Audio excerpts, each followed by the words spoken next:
السلام علیکم. کیا حال ہے آپ سب کے؟ اتنی گرمی میں نکلنے کا بہت شکریہ. اللہ تعالیٰ آپ کو اس کا بہترین اجر دے. ایک تو دوپہر کا ٹائم اور پھر گرمی. اللہ سے جتنا ہو سکے اتنا دل سے دعا نکلنی چاہیے. ہم اللہ سے دعا مانگتے ہیں. ہم اللہ کے رسول صلی اللہ علیہ وسلم نے دعا سکھائی ہے کہ اللہ ہمیں زوال نعمت سے محفوظ رکھ. اس لیے کہ نعمت ملنے کے بعد نعمت کا چھن جانا یہ انسان کے لیے برداشت سے باہر ہوتا ہے. ہمیں اس گرمی کا احساس ہی نہیں ہو رہا جو گرمی اس وقت باہر ہے. اور بہت سے ایسے لوگ ہیں کہ جو کپڑے کی چھتوں کے اندر اور ٹین کی چھتوں کے اندر اور فٹ پاتھوں پر پڑے ہوئے ہیں. سو اللہ سے ایک تو ان کے لیے دعا کیجیے کہ اللہ تعالیٰ ان کے لیے آسانی فرمائے اور اللہ اپنی رحمت کا معاملہ کرے. اور اپنی نعمتوں کے لیے اللہ سے خوب دعا کریں کہ اللہ مجھے زوال نعمت سے محفوظ رکھے. اللہ سے دعا کریں کہ اللہ ہم آپ سے پناہ مانگتے ہیں کہ آپ کی جو دی ہوئی عافیت ہے وہ ہمارے لیے خدا نخواستہ سزا میں بدل جائے. اللہ کا نام لے کر شروع کرتے ہیں.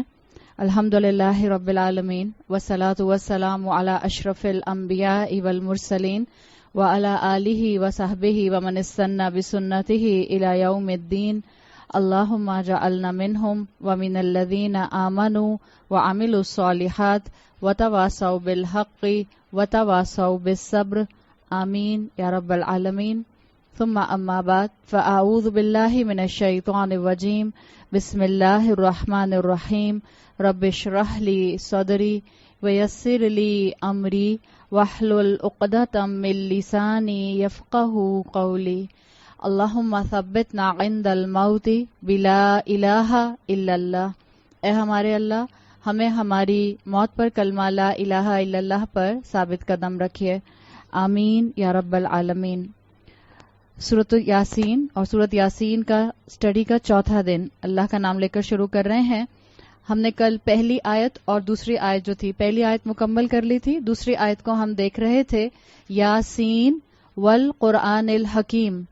اللہ تعالیٰ نے حکمت بھرے قرآن کی قسم کھائی تھی. اور میں نے آپ کو بتایا تھا کہ الحکیم کے اندر اسکالرز نے قرآن کی صفت کے طور پر 3 میننگز کیے ہیں.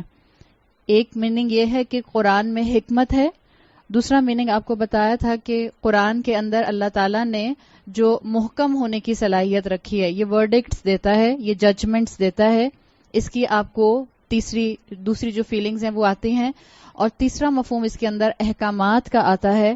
اور احکامات کے اینگل سے قرآن کے لیے کہا جاتا ہے کہ اس کے تمام احکامات آپس میں ویل ٹائڈ، ویل نیٹڈ ہیں. ہم نے یہ 3 چیزیں کل دیکھی تھیں: حکمت والا ہونا، محکم ہونا اور احکامات کا ویل نیٹڈ ہونا.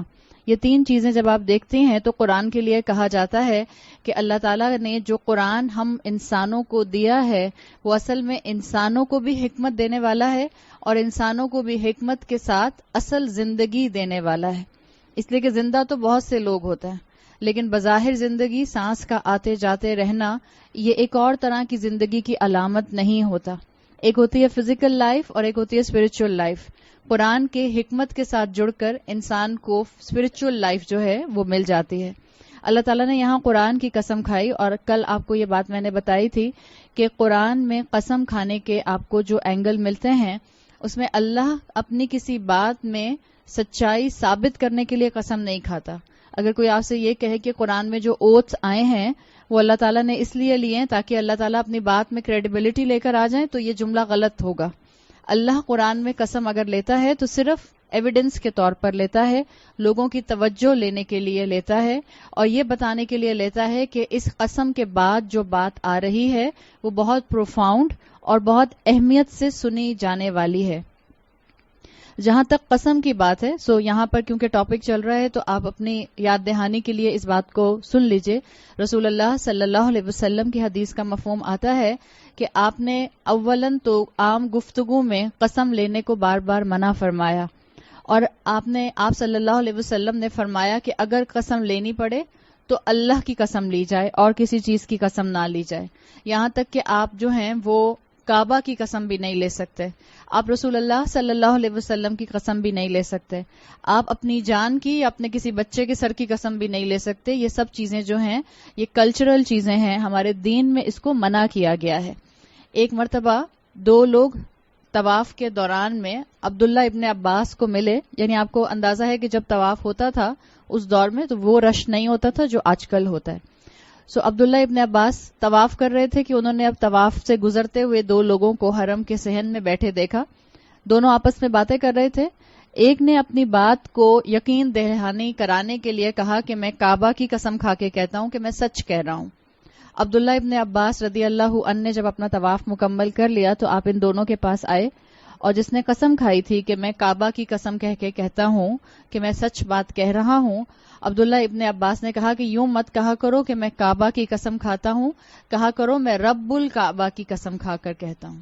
یعنی یہ وہی بات ہے جو رسول اللہ صلی اللہ علیہ وسلم کی تعلیم میں آئی کہ اللہ کی قسم کھائی جا سکتی ہے, کسی اور چیز کی قسم نہیں کھائی جا سکتی. اگر آپ کو ابھی یہ بات معلوم ہو گئی کہ صرف اللہ کی قسم آپ لے سکتے ہیں. اور عبداللہ ابن عباس نے بھی ایک شخص کو روکا جب اس نے کعبہ کی قسم کھائی, حالانکہ کعبہ بھی ہولی ہے اور اللہ کا مقام بھی اپنی جگہ مقدس ہے. سو عبداللہ ابن عباس نے اس کو منع کر دیا. اور یہاں قرآن میں قرآن کی قسم کھائی جا رہی ہے, تو کیا سمجھ آتا ہے آپ کو؟ یہ تو اللہ کی قسم نہیں ہے, یا اللہ کی قسم بنتی ہے کسی طرح سے؟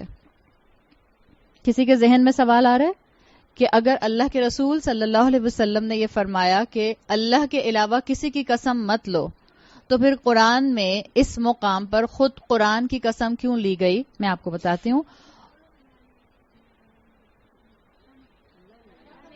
ہاں, ایک تو بالکل سالڈ پوائنٹ, کیونکہ آپ کے ذہن میں فوراً آئے گا کہ اللہ تعالیٰ نے جن چیزوں کی بھی قسم لی, قرآن تو ان میں سب سے ہائیسٹ چیز آ گئی نا. جیسے اللہ تعالیٰ نے قرآن میں اپنی قسم بھی لی ہے, فلا و ربک, تو نہیں اللہ تمہارے رب کی قسم, میرا خیال ہے سورہ واقعہ میں آتا ہے فلا و ربک. اللہ نے اپنی قسم بھی لی ہے قرآن میں. اللہ تعالیٰ نے وقت کی قسم لی ہے, اللہ نے سورج اور چاند کی قسم لی ہے. یقیناً سورج چاند کے مقابلے میں, تیزی سے گزرتے ہوئے وقت کے مقابلے میں قرآن سب سے ہائیسٹ اتھارٹی ہے. اور مفسرین کہتے ہیں کہ اللہ کا قرآن کی قسم لینا ایک تو ایویڈنس ضرور ہے, لیکن انسان بھی قرآن کی قسم اللہ کے ساتھ ساتھ لے سکتے ہیں. آپ نے دیکھا ہوگا ہمارے معاشرے میں ایک چیز ہے جو بہت کامن ہے کہ بعض لوگ, جو کہ پسندیدہ نہیں ہے, کہ بعض لوگ جب کسی ڈسپیوٹ میں آپس میں ہوتے ہیں تو وہ فوراً قرآن نکال کے لے آتے ہیں اور کہتے ہیں کہ قرآن پر ہاتھ رکھ کے بتاؤ کہ جو آپ کہہ رہی ہیں وہ سچ ہے. یہ پسندیدہ نہیں ہے, لیکن کورٹس کے اندر, عدالتوں کے اندر قرآن لائے جاتے ہیں اور قرآن کو ایویڈنس کے طور پر, وٹنس کے طور پر وہاں رکھا جاتا ہے, اور اس کے اوپر اوتھ لیا جاتا ہے کہ میں جو بات بھی کروں گا یا میں جو بات بھی کہوں گی وہ سچ بات ہوگی. اس کی اجازت کس طرح سے ہمارے دین کا حصہ بنی کہ قاضی سسٹم میں, جج سسٹم میں, عدالت سسٹم میں اس کو لایا گیا. اس لیے کہ مفسرین یہ بات واضح کر چکے ہیں ایک عرصہ پہلے سے کہ قرآن کا اللہ کے ساتھ ایسوسیشن یہ ہے کہ قرآن اللہ کا کلام ہے. سو قرآن کی قسم لینا یا اللہ کی قسم لینا یہ بعض اوقات مترادف ہو جاتے ہیں. اسی لیے جو آپ اگر عدالتوں میں دیکھتے ہیں کہ کسی بھی وٹنس کو بلا کر اس سے قسم لی جاتی ہے, اس سے اوتھ لیا جاتا ہے قرآن کے اوپر, تو اس کی اجازت بنتی ہے, اور یہ آپ کو اپنے کلاسیکل اسکالرس کے ٹائم سے ملتی ہے, آپ کو اپنی تاریخ کے حصے کے اندر یہ چیز ملتی ہے. سو اس کو ذہن میں رکھیں, ایک اپنی عادت مت بنائیں قسم کھانے کی, اور اگر کبھی انتہائی ضرورت کے طور پر آپ کو ضرورت پڑ جائے تو بہتر ہے پرائرٹی پر آپ اللہ کی ذات کو رکھیں. اس کے بعد اگر کوئی بہت گھمبیر مسئلہ آ جائے تب قرآن کی بات کو لایا جائے. تو قسم کھائی گئی سورت یاسین کے اندر حکمت بھرے قرآن کی. یعنی ابھی تک وہ اہم بات سامنے, ابھی تک آیت نمبر 2 تک نہیں آئی کہ اللہ تعالیٰ نے کس بات پر قرآن کو ایویڈنس بنایا ہے, کس بات پر محکم قرآن کو, ایک حکمت بھرے قرآن کو یہاں پر گواہ بنا کر لایا گیا ہے. آیت نمبر 3 میں آپ کو اس قسم کا آبجیکٹ مل رہا ہے. جب کسی قسم کے بعد قرآن میں جو آیت آتی ہے کہ جس بات کے اوپر قسم لی جاتی ہے, اس آیت کو عربی زبان میں اس قسم کا مفعول بھی کہتے ہیں. جو آپ میں سے عربی زبان جاننے والے ہیں آپ کے لیے یہ بات انشاءاللہ فائدہ مند ثابت ہوگی. اس کو, یا عام لوگوں کے لیے, اب جو بات آ رہی ہے آیت نمبر 3 میں, یہ قسم کا جواب ہے اور اس کو قسم کا آبجیکٹ بھی کہا جاتا ہے.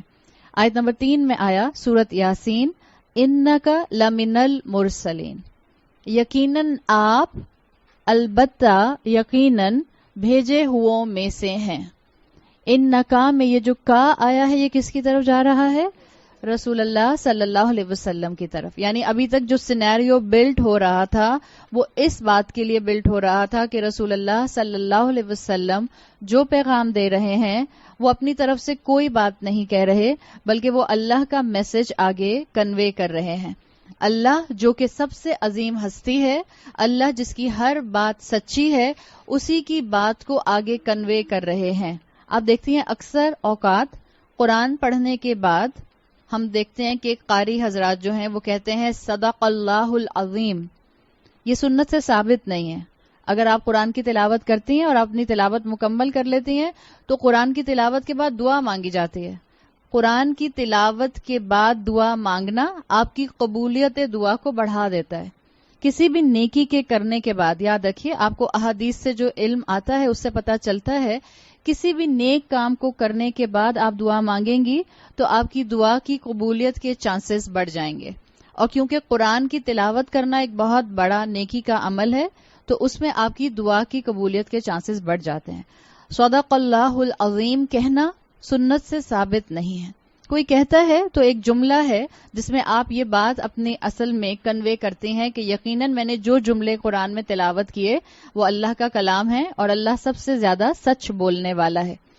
اللہ کو اپنی بات میں سچائی کے لیے قرآن کی قسم نہیں کھانی پڑی بلکہ اللہ تعالیٰ کو یہاں اس بات میں ایمفسس لانے کے لیے کہ جو رسول اللہ صلی اللہ علیہ وسلم کا مقام ہے اس میں ایمفسس لانے کے لیے اللہ نے قسم لی ہے. ایک وہ اللہ جس کو قسم کی ضرورت نہیں ہے اس نے قسم کھائی, سو آٹومیٹک ایمفسس آ گیا اس بات کے اندر کہ اللہ کے رسول صلی اللہ علیہ وسلم میسنجر ہیں. دوسرا جس چیز کی قسم کھائی گئی وہ چاند, سورج, ستارہ یا وہ کواکب نہیں ہیں, وہ سب سے عظیم چیز اللہ کا کلام قرآن پاک ہے. اس طرح سے آپ کو اس آیت کے اندر ایمفسس ملتا ہے. اس کے علاوہ اسکالرز نے اسی آیت میں, آیت نمبر 3 میں 4 ایمفسس اور بتائے ہیں کہ یہ کتنی اہم اور کتنی پاورفل بات ہے جس کو مکی صورت میں شروع کی آیات میں اس طرح سے لایا جا رہا ہے. 2 ایمفسس میں نے آپ کو ابھی بتا دیے کہ کس طرح سے اس میں ایمفسس ہے. 4 اس میں emphasis grammatical point of view سے لنگوسٹ بتاتے ہیں عربی زبان کے. وہ کہتے ہیں ایک اس میں جو ایمفسس کا اینگل ہے, ایمفسس کو عربی زبان میں توکید کہتے ہیں, تا واو کاف یا دال, جس کو آپ اردو میں تاکید بھی کہتے ہیں. کسی چیز میں کوئی تاکیدی اسلوب لانا اس کو آپ عربی زبان میں توکید کہتے ہیں. ایک اسکالرز کہتے ہیں کہ یہاں پر قسم کے آبجیکٹ کے طور پر یہ بات آ رہی ہے انکا لمن المرسلین, تو اس میں ایک آٹومیٹک ایمفسس ہے. This is actually linguistically emphasis number 1. Emphasis number 2 اس میں کیا ہے کہ یہ جو انا آیا ہے آیت کے شروع میں, یہ ایمفسس کے لیے آتا ہے. انا کسی ایسی بات کے لیے آتا ہے جو آلریڈی انڈرسٹوڈ ہوتی ہے, اس بات میں مزید تاکید پیدا کرنی ہوتی ہے, اس بات میں مزید یقین لانا ہوتا ہے. جیسے آپ کہتے ہیں اللہ غفورن, اللہ غفور ہے, معاف کرنے والا ہے, ایک بات کمپلیٹ ہے. آپ اسی بات کو کہیں ان اللہ غفورن, یقیناً اللہ غفور ہے, تو آپ نے ایک کمپلیٹ بات کو, ایک نون بات کو مزید تاکید سے کہا ہے. اسی جملے میں انکا لمن المرسلین میں جو ایمفسس نمبر 2 ہے وہ ہے اس جملے کا انا سے شروع ہونا. تیسرا ایمفسس جو عربی لغت کے پوائنٹ آف ویو سے لنگوسٹ بتاتے ہیں وہ یہ ہے کہ یہاں پر لام تاکید آیا ہے. another level of تاکید جو لا من المرسلین آیا ہے. لا من المرسلین is actually the combination of کیا ہے, لا پلس من. یہ جو لام آیا ہے آدھی شکل کا, اس کو کہتے ہیں لام توکید. یہ مزید لیول آف سٹریس کو بڑھا دیتا ہے. یہاں پر یہ تیسرا ایمفسس ہے لام توقید. ورنہ اگر یہاں پر آتا انکا من المرسلین تو بھی بات ہو جاتی, یقیناً آپ بھیجے ہوں میں سے ہیں.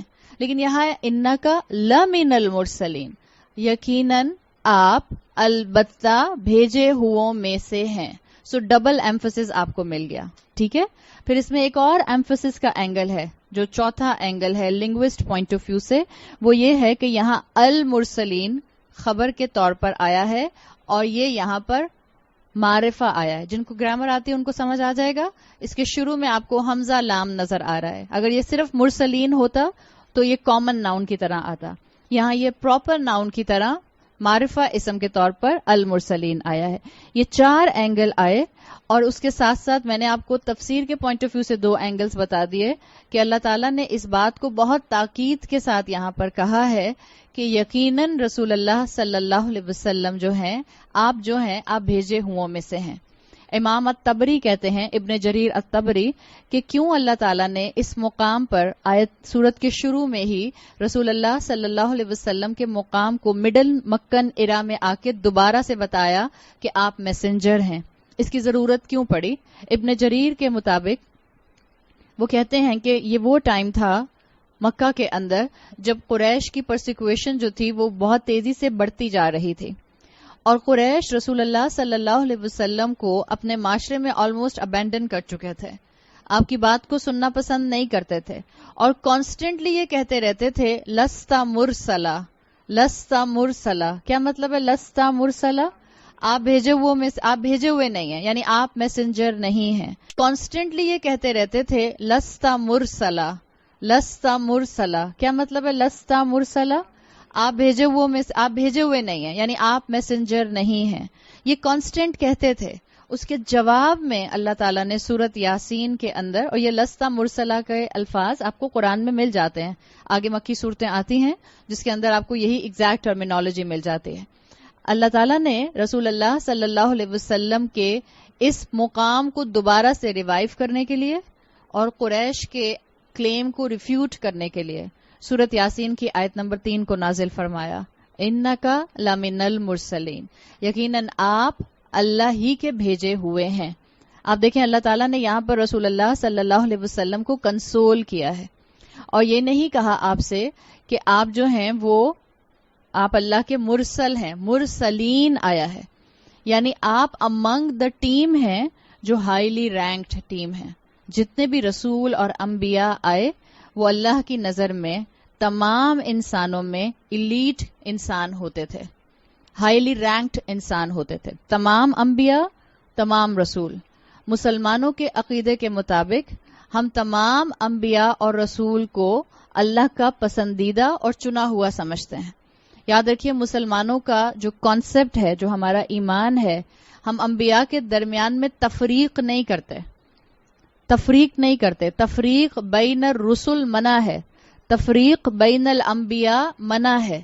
ہمارے عقیدے میں جو ہمیں ہمارے استادوں نے، جو ہمیں ہمارے قرآن نے، جو ہمیں ہماری احادیث نے سکھایا ہے، ہم تفضیل بین الرسل کو سمجھتے ہیں. تفضیل فضل سے ہے، جس کو آپ اردو میں فضل کہتے ہیں، یعنی ایک نبی کی، ایک رسول کی جو اتھارٹی ہے، جو ان کا فضل ہے، وہ دوسرے سے بڑھ کر ہو سکتا ہے. جیسے اگر آپ رینکنگ سسٹم دیکھیں، اب تک تمام انبیاء رسول آ چکے، تو سب سے زیادہ ہائی رینکڈ اللہ کا محبوب رسول کون ہے؟ ہم سب جانتے ہیں، رسول اللہ صلی اللہ علیہ وسلم. اس کے بعد ابراہیم علیہ السلام کا لیول آتا ہے، اس کے بعد موسیٰ علیہ السلام کا لیول آتا ہے، اور اسی طرح سے آپ کو یہ تفضیل بین الرسل ملتا ہے. تفریق، ڈفرینسیشن نہیں کرتے ہم ان کے درمیان میں، فرق نہیں کرتے. ٹرمینالوجی آپ کے کانسیپٹ کو کلیئر کر دیتی ہے. تو اللہ تعالیٰ نے رسول اللہ صلی اللہ علیہ وسلم کو یہاں تسلی دی. وہ جن کو ان کے اپنے قبیلے نے چھوڑ دیا تھا، وہ جن کے ساتھی ان کے اپنے خاندان کے لوگ نہیں تھے، اللہ نے ان کو اس آیت کے ذریعے، قرآن کے ذریعے تسلی دی کہ دیکھیں آپ بھیجے ہوں میں سے ہیں، اور آپ اکیلے نہیں ہیں، آپ کے جیسے اور بھی اللہ نے بھیجے جو آ چکے ہیں. اسکالرز کہتے ہیں اللہ تعالیٰ نے یہاں پر قریش کی ایک طرح سے انسلٹ کی ہے، انا کا کہہ کے. یہ کون کہتا تھا لستا مرسلا؟ قریش کہتے تھے. سو اللہ تعالیٰ چاہتے تو قرآن میں آتا کہ اللہ کے رسول سے آتا، قل ان سے کہہ دیجئے انکا لمن المرسلین. ایسے اکثر آیات آئی ہیں کہ پہلے قل آیا اور اس کے بعد آیا کہ اب یہ آپ صلی اللہ علیہ وسلم ان سے کہہ دیں. لیکن مفسرین کہتے ہیں کہ اللہ تعالیٰ نے یہاں پر تھرڈ پرسن کے طور پر بھی قریش کو ایڈریس نہیں کیا، اس لیے کہ اللہ تعالیٰ کو قریش کا اپنے رسول کو اس طرح سے ان کی انسلٹ کرنا پسند نہیں آیا. اللہ نے ڈائریکٹ اپنے رسول کو مخاطب کر کے کہا کہ دیکھیے آپ ان کی باتوں کی پرواہ نہ کریں، آپ کو ان لوگوں کی ویلیڈیشن نہیں چاہیے. آپ اتنا یاد رکھیں کہ آپ کو بھیجنے والا اللہ تعالیٰ ہے. ڈائریکٹ رسول اللہ صلی اللہ علیہ وسلم سے خطاب کیا گیا، اور یہ وہ وقت تھا جب آپ صلی اللہ علیہ وسلم کی کریکٹر اسیسینیشن ہو رہی تھی. یہ ہمیشہ سے ہوا ہے. انبیاء کی کریکٹر اسیسینیشن ہوئی, رسولوں کی کریکٹر اسیسینیشن ہوئی, اور جو اللہ کے رسولوں کے راستے پر چلا, جب اس کی اپنی زندگی کے اندر کوئی غلطی, کمی, گناہ نظر نہیں آیا پرومیننٹلی, تو اس کی کریکٹر اسیسینیشن کی گئی. آپ کو ساحر کہا جاتا تھا, آپ کو مجنو کہا جاتا تھا, آپ کو کہا جاتا تھا کہ آپ پوزیسڈ ہو گئے ہیں, کوئی جن آپ پر آ گیا ہے. اللہ تعالیٰ نے رسول اللہ صلی اللہ علیہ وسلم کو تسلی دینے کے لیے کہا کہ آپ صرف اور صرف اپنا فوکس اللہ کی طرف رکھیے. اللہ کے رسول کو ہمت بندھائی گئی کہ جو یہ کہہ رہے ہیں ایسا کچھ نہیں ہے, you just need to listen to me انک لمن المرسلین. جیسے کوئی آپ کے بچے کو بلی کرتا ہے, اکثر بچے بلی ہوتے ہیں اسکولز میں, کبھی کبھی کوئی کزنز میں بھی آپس میں بلی ہو جاتا ہے, ذرا بڑی عمر کے بہت کزن اور چھوٹی عمر کا بچہ آپ کا. سو ماں کیسے سمجھاتی ہے اپنے بچے کو, نہیں بیٹا ایسی کوئی بات نہیں ہے, آپ تو بہت بہادر ہیں. کچھ بچے کہتے ہیں کہ تم تو بہت جلدی ڈر جاتے ہو, تو ماں کیسے سمجھاتی ہے, نہیں آپ تو بہت اسٹرانگ ہیں, آپ بہت بہادر ہیں, آپ سب کام کر سکتے ہیں. یہ جو آپ تسلی دیتی ہیں اپنی اولاد کو, یہ آپ اس کو انکریج کر رہی ہوتی ہیں. آپ کو یہی انداز یہاں پر اللہ تعالیٰ کا رسول اللہ صلی اللہ علیہ وسلم کے لیے مل رہا ہے کہ آپ کو ان لوگوں کی طرف دیکھنے کی, ان کی ٹرمینالوجی جو یہ آپ کو دے رہے ہیں اس کی پرواہ کرنے کی کوئی ضرورت نہیں ہے. آپ کو ان کی طرف سے جو کریکٹر اسیسینیشن کو فیس کرنا پڑ رہا ہے, آپ اس کو بالکل اگنور کر دیجئے. آپ کا رب آپ کے ساتھ ہے. اور یہ یاد رکھیں, اللہ کے رسول صلی اللہ علیہ وسلم کے اوپر ایسے کئی موقع آئے کہ جب اتنا فریکوینٹلی آپ کو ابینڈن کیا گیا, اتنا فریکوینٹلی آپ سے کہا گیا کہ آپ پوزیسڈ ہو گئے ہیں, آپ پر جن آ گیا ہے. اور اس وقت ان کے ہاں یہی چیز مشہور تھی کہ جن جو تھے وہ وادیوں میں گھومتے پھرتے تھے, اور اگر کسی پر آ جاتے تھے تو ان کے بقول وہ بہکی بہکی باتیں کرتا تھا. رسول اللہ صلی اللہ علیہ وسلم کو بھی اپنی زندگی میں یہ کئی دفعہ موقع محسوس ہوئے کہ کہیں ایسا تو نہیں ہے کہ جو میں نے محسوس کیا تھا, جیسے فترۃ الوحی جو آتا ہے, ایک وحی کا گیپ آیا تھا, تو اللہ کے رسول صلی اللہ علیہ وسلم کو محسوس ہوا تھا اس گیپ میں کہ لوگ بھی مجھے ایسے ہی کہہ رہے ہیں, تو کہیں ایسا تو نہیں ہے کہ مجھے واقعی کچھ ہیلوسینیشنز ہوئے تھے, شاید واقعی مجھے کوئی ایسے خواب آئے تھے, حقیقت کچھ نہیں تھی. یہ ہوتا ہے انسان کے ساتھ. یاد رکھیں یہ جو قریش تھے یہ کانسٹنٹلی آپ صلی اللہ علیہ وسلم کے خلاف پروپیگنڈا کر رہے تھے, اینڈ پروپیگنڈا ڈز ورک. یاد رکھیے گا اس بات کو, اس لیے کہ جس دور میں آج آپ اور میں رہتے ہیں وہاں مسلمانوں کے خلاف اور اسلام کے خلاف بہت پروپیگنڈا ہے. آپ اگر ویسٹرن میڈیا کو دیکھیں, اور خاص طور پہ فاکس نیوز کو اگر آپ دیکھیں, I have no doubt to take a name of Fox News. جتنا اسلام کے خلاف زہر اگلا جاتا ہے فاکس نیوز سے, میرا نہیں خیال کسی اور چینل سے اتنا زہر اگلا جاتا ہے. اور یہ پروپیگنڈا ہوتا ہے, یہ ایک تو یہ جو نان مسلم جتنا بھی آس پاس کا انسان ہے اس کے ذہن میں یہ ایک پری نوشن سیٹ ہے کہ مسلمان جابر ہوتے ہیں, مسلمان بے وقوف ہوتے ہیں, مسلمان اپنے پاؤں پر کلہاڑی مارتے ہیں, اسلام باربیرک ہے, اسلام جو ہے وہ اصل میں لوگوں کی انجوائمنٹ کو جو ہے وہ سکویز کر دیتا ہے, اسلام لوگوں کو کھل کر زندگی جینے نہیں دیتا. یہ کانسیپٹ کہاں سے آئے ہیں؟ پروپیگنڈا سے آئے ہیں. پروپیگنڈا آس پاس کے انسانوں کو اللہ کی دی ہوئی شریعت سے دور کر دیتا ہے. اور آج کا فتنہ یہ ہے کہ پروپیگنڈا صرف نان مسلمز کو اسلام سے دور نہیں کر رہا. کس کو دور کر رہا ہے؟ مسلمانوں کو. اس پروپیگنڈے نے اتنی ہائپ لے لی ہے کہ ہم مسلمان اپنے دین کے بارے میں ڈاؤٹس کا شکار ہو رہے ہیں, ہو چکے ہیں. آج ہم مسلمان وہی سوال کرتے ہیں جو نان مسلم سوال کرتے ہیں. آج ہم مسلمانوں کو دین کے بارے میں وہی ڈاؤٹس ہیں جو نان مسلمس کے ڈاؤٹس ہیں.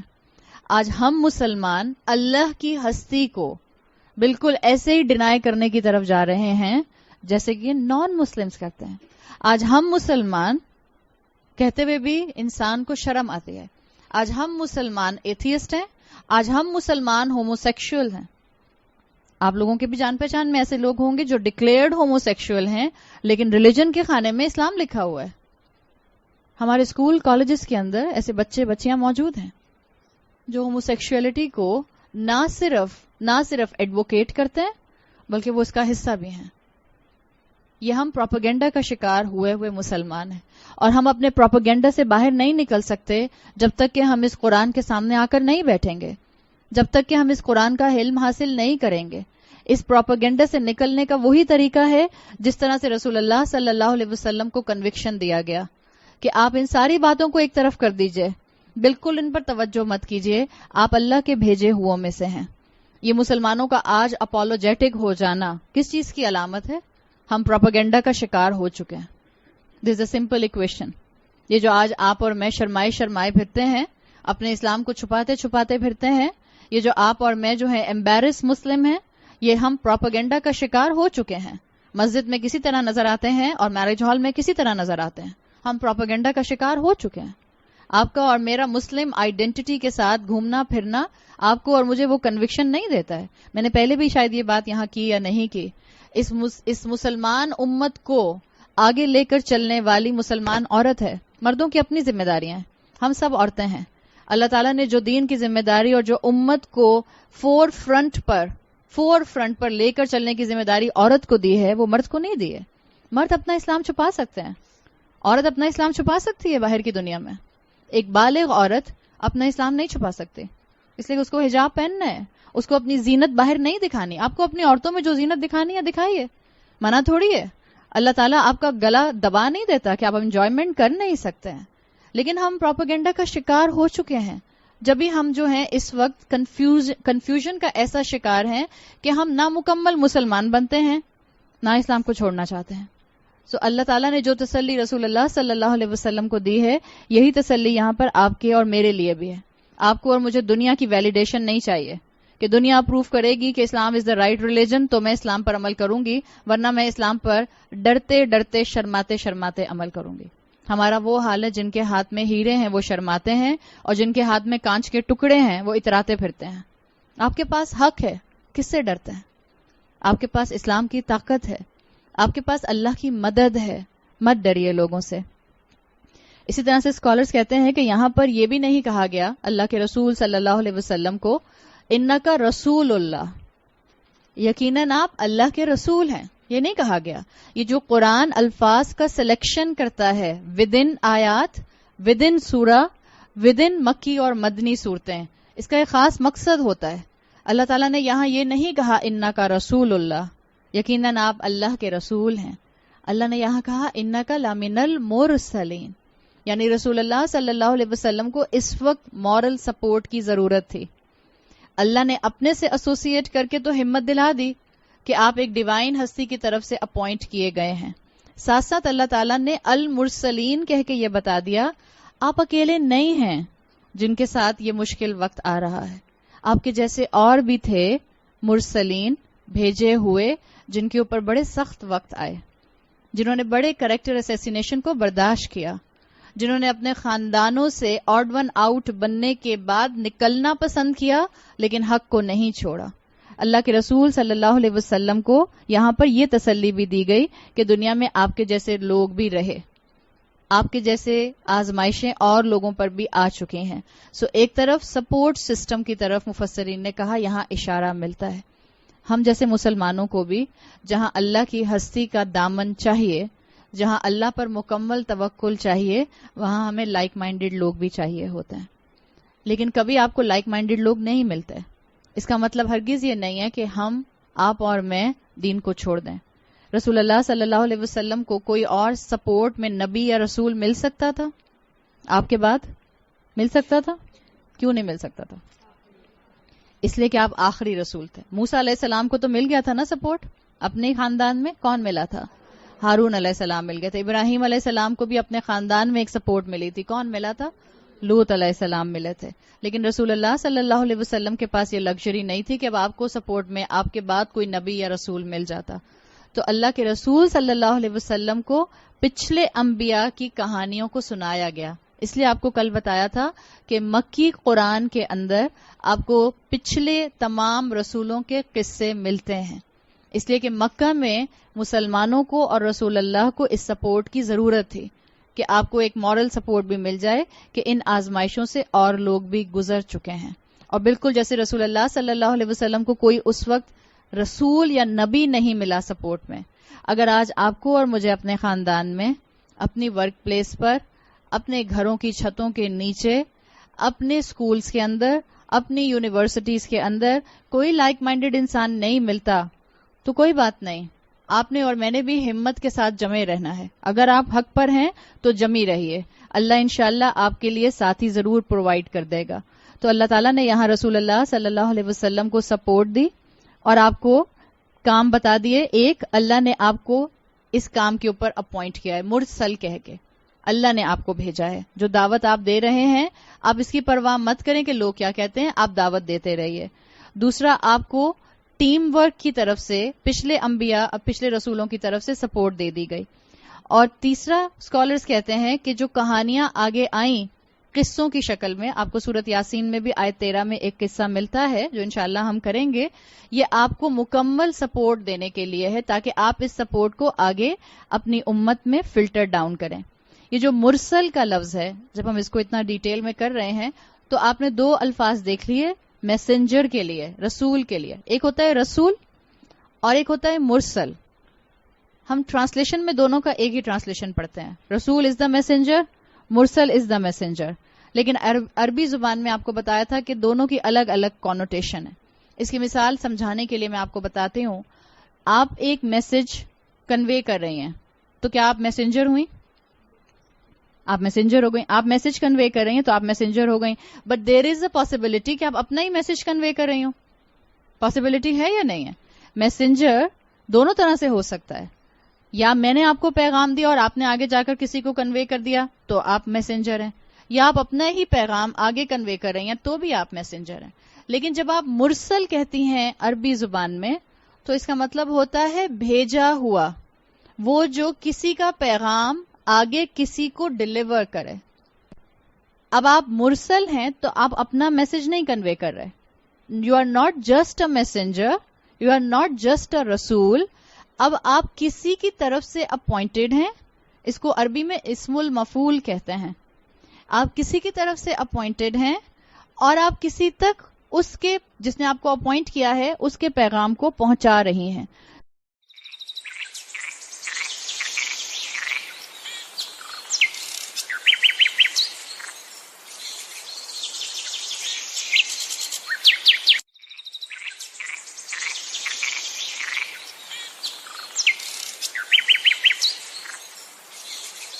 You are not just a رسول. اب آپ کسی کی طرف سے اپوائنٹڈ ہیں. اس کو عربی میں اسم المفعول کہتے ہیں. آپ کسی کی طرف سے اپوائنٹڈ ہیں اور آپ کسی تک اس کے جس نے آپ کو اپوائنٹ کیا ہے اس کے پیغام کو پہنچا رہی ہیں. سو یہ ہو گیا آپ صلی اللہ علیہ وسلم کا مشن. آپ کو کہا گیا کہ آپ مرسل ہیں. آپ کو بھی تسلی دی گئی کہ جو آپ میسج جبرائیل سے سن رہے ہیں وہ ہیلوسینیشنز نہیں ہیں، وہ ریالٹی ہے. اور قریش کو سورت یاسین کی آیت کے ذریعے انڈائریکٹلی بتا دیا گیا کہ یہ رسول جو تم کو دعوت دے رہا ہے یہ نہیں بول رہا، یہ تم پیغام ہے جو آسمانوں سے آ رہا ہے اور یہ صرف تم کو ڈیلیور کرنے کا میڈیم ہے. دونوں اینگل اس کے اندر آ گئے. پھر اسکالرز نے یہ بات بھی کہی کہ مرسل کے اندر کہہ کے آپ صلی اللہ علیہ وسلم کو آپ کی ذمہ داری کو ریمائنڈ کرا دیا گیا. اگر میں آپ سے کہوں کہ دیکھیے یہ میسج ہے، آپ نے پیچھے والوں کو کنوے کرنا ہے ود ان 10 منٹ، جب آپ کے پاس ٹائم لمٹ بھی ہے نا. رسول اللہ صلی اللہ علیہ وسلم کے پاس زندگی کا ٹائم لمٹ تھا اور آپ کو نہیں معلوم تھا آپ کی کتنی زندگی ہے. جب کسی کو کوئی رسپانسبلٹی دی جاتی ہے تو وہ ٹائم باؤنڈ رسپانسبلٹی ہوتی ہے. آپ اور میں مسلمان ہیں.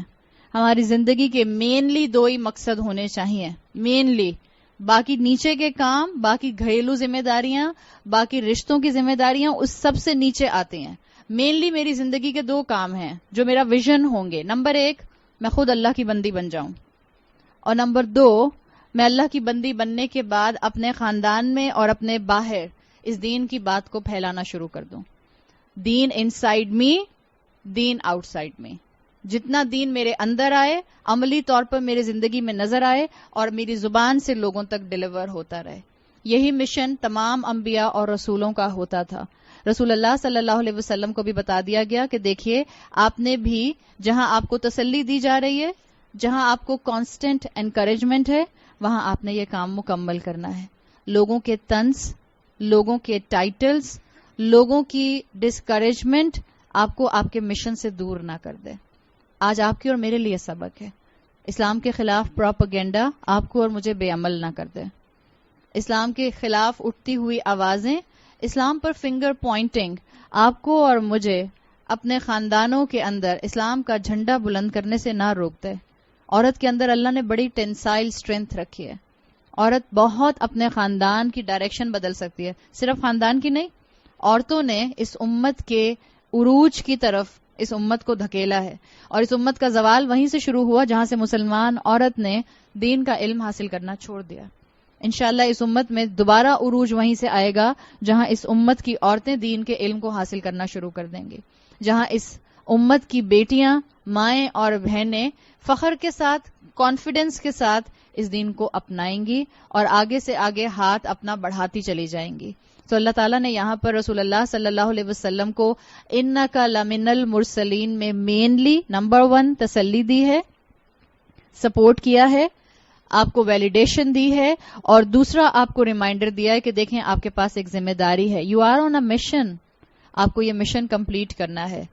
Late them say what they want to say, لیکن آپ اپنے کام کو نہیں روک سکتے. آپ مرسل ہیں, آپ بھیجے ہوئے ہیں. Same is the case with us, آپ اور میں مسلمان ہیں, آپ کی اور میرے کندھوں پر ذمہ داری ہے. وَجَعَلْنَاكُمْ أُمَّةً وَسَطًا, اللہ نے تم کو بنایا ہے امت وسط. یہ بیلنس دکھاؤ دنیا کو, نہ صرف مسلمانوں کو دکھاؤ, پوری دنیا کے انسانوں کو دکھاؤ. اور پھر اگلی آیت میں فرمایا, آیت نمبر 4 میں, عَلَى صِرَاطٍ مُسْتَقِيمٍ, سیدھے راستے پر, یقیناً سیدھے راستے پر. دس از دا لٹرل ٹرانسلیشن, عَلَى صِرَاطٍ مُسْتَقِيمٍ, صراط مستقیم, سیدھے درست راستے پر. دس از انکمپلیٹ اسٹیٹمنٹ. عربی کے حساب سے علی صراط مستقیم مکمل جملہ نہیں بنتا. اگر آپ اس کو بالکل لٹرل ٹرانسلیٹ کریں گے تو اس کا ترجمہ بنتا ہے سیدھے راستے پر. بٹ کون سیدھے راستے پر؟ دیر از این ایمبیگوٹی. اور جب آیات میں ایمبیگوٹی ہوتی ہے تو اس کا مطلب مفسرین لیتے ہیں کہ یہاں کئی مفہوم نکالے جا سکتے ہیں. یہاں یہ کئی لوگوں کی طرف, کئی ہستیوں کی طرف, کئی امتوں کی طرف بات جو ہے وہ پوائنٹ آؤٹ کی جا رہی ہے کہ کون سیدھے راستے پر ہے. نمبر 1 یہ بات ہے کہ اللہ کے رسول صلی اللہ علیہ وسلم کو تسلی دی, آپ اپنے میسج کے ساتھ, اپنی ذمہ داری کے ساتھ صراط مستقیم پر ہیں. یہ صراط مستقیم اصل میں صراط الاستقامہ ہے, روڈ آف اسٹیڈ فاسٹنس ہے, جو آپ کو سیدھے راستے پر رکھے گی. جب اللہ کے رسول سیدھے راستے پر ہیں تو پچھلی آیت میں مرسل آیا تھا یا مرسلین آیا تھا؟ سو اس کا مطلب ہے اللہ کے رسول صلی اللہ علیہ وسلم اور آپ سے پہلے آنے والے تمام انبیاء اور رسول صراط مستقیم پر تھے. تمام کا چین آف جو ریولیشن تھا وہ ایک ہی تھا, تمام کا میسج ایک ہی تھا.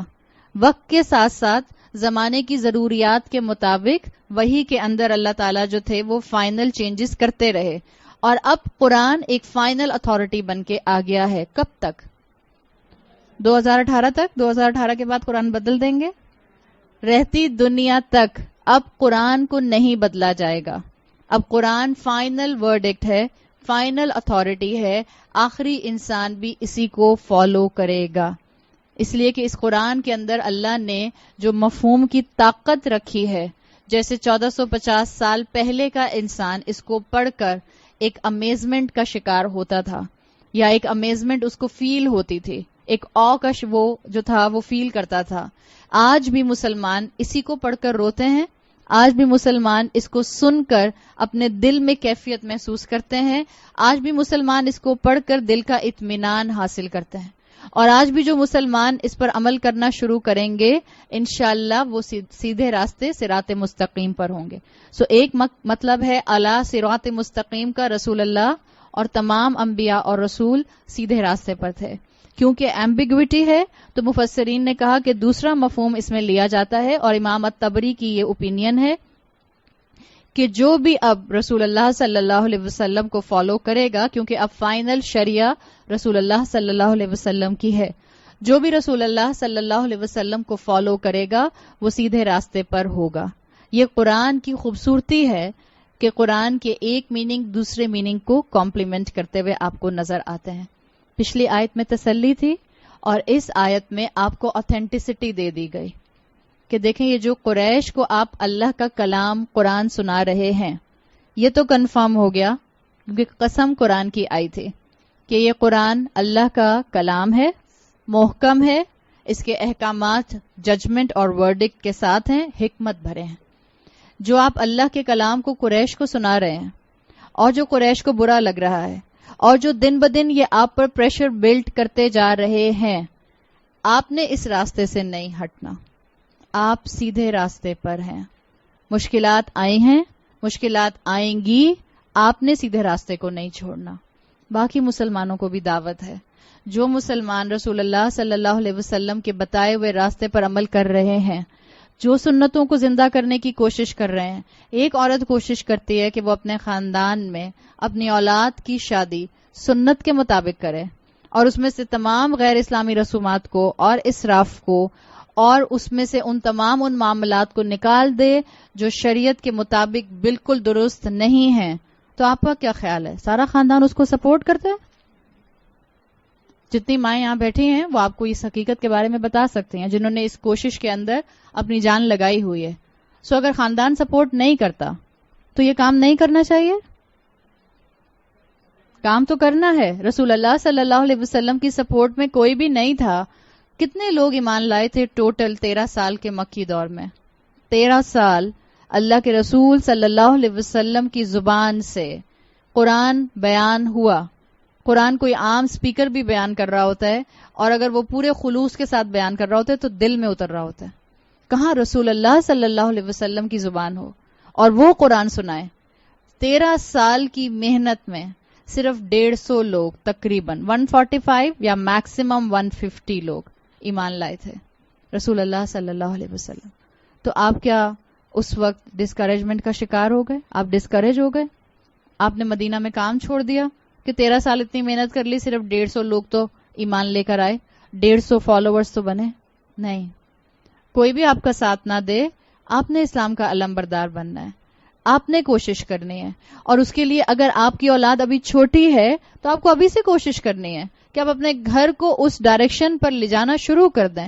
یاد رکھیے ہمارے گھروں کے اندر اگر بگاڑ ہے تو اس کو سیدھا کرنے کے لیے اللہ سے مدد مانگنے کے بعد آپ کے پاس وہ طاقت ہے، آپ گھروں کو سیدھا کر سکتے ہیں. عورت کے اندر اللہ نے گھر بنانے کی طاقت رکھی ہے. عورت معاشروں کی ڈائریکشن بدل دیتی ہے. تو آپ اپنے گھر کی ڈائریکشن بدل سکتے ہیں. اس کا طریقہ کیا ہے؟ اللہ کی بندی بنیے. نہ اپنے شوہر سے، نہ اپنے خاندان والوں سے اور نہ اپنی اولاد سے کبھی نا امید نہ ہو. اللہ کی 2 انگلیوں کے درمیان میں تمام انسانوں کے دل ہیں. اللہ جس وقت چاہے جس کے دل کو موڑ دے. اللہ آپ کی کوشش دیکھتا ہے. عورتیں کہتی ہیں میرا شوہر نہیں مانتا کہ میں حجاب پہنوں، تو کیا میں حجاب نہ پہنوں؟ آپ کا شوہر آپ سے کہتا ہے روزہ کھل گیا ہے، تم کل صبح فجر تک پانی نہیں پی سکتی، مانیں گے اس کی بات؟ روزہ کھل گیا ہے، آپ کا شوہر کہتا ہے کل فجر تک تم نے پانی نہیں پینا، مانیں گے اس کی بات؟ تو حجاب پہننے کا کس نے کہا ہے؟ کسی قرآن کی ٹیچر نے نہیں کہا، کسی مولوی نے نہیں کہا. وہ تو سب مرسل کی کیٹیگری میں آ رہے ہیں، وہ تو سب کنوے کر رہے ہیں. قرآن میں موجود ہے. میں نے آپ کو پہلے بھی یہ بات بتا دی. دیر از نو کنٹروورسی آن حجاب امنگ دا اسکالرس. دیر از نو اختلاف امنگ دا اسکالرس فار حجاب. لیکن ہم مسلمان عورتیں گھبراتی ہیں. شوہر کو رازق مت سمجھیے. میں آپ کو شوہر سے نعوذ باللہ دور نہیں کر رہی. جو اس کا مقام ہے وہ اس کو دیجیے. ہماری اپنی غلطیاں ہوتی ہیں، ہمارے اپنے بحث کے بھوت ہوتے ہیں، ہمارے اپنے جو چلتی ہوئی نہ کنٹرول کی ہوئی زبانیں ہوتی ہیں کہ پھر شوہر ہماری باتیں نہیں مانتے. وہ جو شوہروں کی کمی ہے میں اس کو یہاں اس وقت نہیں ڈسکرائب کروں گی کیونکہ یہاں کسی کے شوہر نہیں بیٹھے ہوئے. اور جب بیویوں کو شوہروں کی کمی بتائی جاتی ہے تو بیویاں اپنے پوائنٹ کی بات کو وہیں چھوڑ کر جاتی ہیں، صوفے پر، کرسی پر، چیئر پر، کشن پر، اور گھر جا کے کہتی ہیں آپ کو چاہیے تھا آپ میرے ساتھ کبھی بھی ایسا نہ کرتے. اگر آپ ایسا نہ کرتے تو میں کبھی بھی ایسا نہ ہوتی. صحیح؟ یہ بات اللہ کرے کہ ہمارے خاندانوں میں اور ہمارے معاشروں میں ایسے مرد پیدا ہوں، اور الحمدللہ ایسے استاد موجود ہیں جو مردوں کی تربیت کر رہے ہیں. وہاں تک پہنچ جائے گی بات. آپ کو اور مجھے اپنی تربیت کرنی ہے، اور اپنی تربیت کے لیے یاد رکھیے رازق اللہ ہے. اللہ نے میرے شوہر کو میرا ذریعہ ضرور بنایا مجھ تک رزق پہنچانے کا، لیکن اللہ کے رسول صلی اللہ علیہ وسلم کی صحیح حدیث موجود ہے جس کا مفہوم آتا ہے کہ خالق کی نافرمانی میں مخلوق کی اطاعت نہیں ہو سکتی. نو وے. نفلی بات تھوڑی ہے. آپ نفل چھوڑ سکتی ہیں شوہر کے کہنے پہ اگر شوہر آپ کو بلاتا ہے، بٹ فرض نہیں چھوڑ سکتی ہیں. جس طرح سے آپ پانی نہیں چھوڑیں گے. اگر آپ کا روزہ کھل گیا اور شوہر کہتا ہے نہیں پینا تم نے پانی, آپ کا شوہر کہتا ہے تم آئندہ 20 سالوں میں اپنے میکے نہیں جاؤ گی, آپ چپ کر کے اس کی بات مان لیں گی؟ آپ دیکھیں کیسے مناتی ہیں اس کو. It's all about your willpower, it's all about your inner feeling, it's all about your mindset. آپ خود کیا چاہتے ہیں؟ اپنی بے عملی کو شوہروں کے کندھوں پر بندوق رکھ کے مت چلائیں, ان کو مت گناہگار کریں. وہ اللہ کے بندے ایسے نہیں ہیں. کوئی ہوگا ایسا, اللہ سے دعا کریں, پڑھیں تہجد پھر کہ اللہ ان کا دل کھولے, گڑ گڑائیں اللہ کے سامنے, پھیلائیں اللہ کے سامنے ہاتھ کہ اللہ میرے شوہر کا دل اسلام کے لیے کھول دے. لیکن جس کی جتنی تڑپ ہوگی اللہ تعالیٰ اس کو اس کے حساب سے انشاءاللہ جو ہے وہ دیتا رہے گا. تو رسول اللہ صلی اللہ علیہ وسلم کی ہمت بندھائی گئی ہے کہ پریشر آئے گا, ڈونٹ ٹیک ٹرن. مسلمانوں کی آج ہمت بندھائی جا رہی ہے. آج اسلاموفوبیا کی وجہ سے مسلمانوں کا عمل کرنا مشکل ہو رہا ہے. Don't take turn. مت رہیے ایسی جگہوں پر جہاں آپ پر اسلام سے عمل نہیں ہو رہا ہے. چھوڑ دیجیے ایسی جگہوں کو. جس علاقوں میں رہ کے, جن ملکوں میں رہ کے آپ کو اپنی نماز چھپانی پڑے, آپ کو اپنی نماز چھوڑنی پڑے, آپ کو اپنے حجاب اتارنے پڑے, اور مردوں کو سنت کے مطابق رکھی ہوئی داڑیوں کو شیو کرنا پڑے, چھوڑ دیجیے وہ جگہیں. اللہ کی زمین میں کمی نہیں ہے. رازق کون ہے؟ ملک نہیں کھلاتے, جابز نہیں کھلاتی ہیں, آپ کی ڈگریز نہیں کھلاتی ہیں. کون کھلاتا ہے؟ It's the mindset. It's all about the mindset. اور اس مائنڈ سیٹ کو اپنی اولادوں کے اندر بھی انکلکیٹ کیجئے, ورنہ وہ مشینز بن جائیں گے, صرف منی میکنگ مشینز. صرف سکھانے کی ضرورت ہے. سو آپ سے کہا گیا کہ آپ کو اٹیکس آئیں یا آپ کو تھریٹس آئیں یا آپ کو ٹارچر آئے, علی صراط مستقیم, آپ سیدھے راستے پر ہیں. اللہ کے رسول صلی اللہ علیہ وسلم کو ان کے زمانے کے جتنے پولیٹیکل لیڈرز تھے انہوں نے آپ کو آپ کے راستے سے پیچھے ہٹانے کی کوشش کی. جتنے آپ کے ٹرائبل لیڈرز تھے انہوں نے پیچھے کرنے کی کوشش کی, خاندان نے پیچھے کرنے کی کوشش کی. لیکن کیا رسول اللہ صلی اللہ علیہ وسلم استقامت کے ساتھ جمے رہے؟ آپ جمے رہے. صراط مستقیم از ایکچولی صراط الاستقامہ. اور آپ میں سے جن لوگوں نے میرے ساتھ سورہ فاتحہ کی تھی وہاں ہم نے صراط مستقیم کو بہت تفصیل سے سمجھا تھا. صراط مستقیم از ناٹ دا راستہ بہت سے مفسرین کے نزدیک جو ہاریزونٹل جاتا ہے, اٹس دا راستہ جو ورٹیکل جاتا ہے. بیکاز صراط عربی زبان میں کہتے ہی اس راستے کے جو بالکل سیدھا ہوتا ہے ان کمپیرزن ٹو سبیل. ورنہ دو الفاظ آتے ہیں, دونوں ایک کانوٹیشن کے نہیں ہو سکتے. سبیل بھی راستہ ہوتا ہے, صراط بھی راستہ ہوتا ہے. So what's the difference? سبیل از دا سیدھا راستہ اینڈ صراط از دا راستہ جو سیدھا ہے, بٹ اگر آپ اس کو المستقیم کہہ دیں گے so it's going straight up. اب آپ امیجن کریں کہ آپ اس صراط مستقیم پر اوپر کی طرف جا رہے ہیں. جو جتنا نیکی میں بڑھ رہا ہے وہ اس راستے پر اوپر جا رہا ہے. رکنے کی گنجائش ہے؟ رکنے کی گنجائش نہیں ہوتی. رکیں گی تو آپ کو بیک گیئر لگنا شروع ہو جائے گا. آپ نیچے یا تو سلپ کرنا شروع کر دیں گی واپس, یا آپ خدا نخواستہ گر بھی سکتے ہیں. سو آپ کو کانسٹنٹلی اس راستے پر موو کرنا ہے. کیوں اللہ کے رسول صلی اللہ علیہ وسلم نے فرمایا کہ مومن کا گزرا ہوا کل, مومن کا آج کا دن اس کے گزرے ہوئے کل سے بہتر ہوتا ہے. بیکاز اس کو کانسٹنٹلی نیکیوں میں آگے بڑھنا ہے, اس کو کانسٹنٹلی زندگی میں نیکی ایڈ کرنی ہے, یہی کام اس کا ہوتا ہے. This is the definition of صراط مستقیم. اسی لیے آپ دیکھیں گے کہ قرآن میں صراط کا لفظ ہمیشہ واحد آتا ہے. سبیل کی جمع آتی ہے سبل, سبل السلام آیا ہے قرآن میں, لیکن صراط ہمیشہ واحد آتا ہے.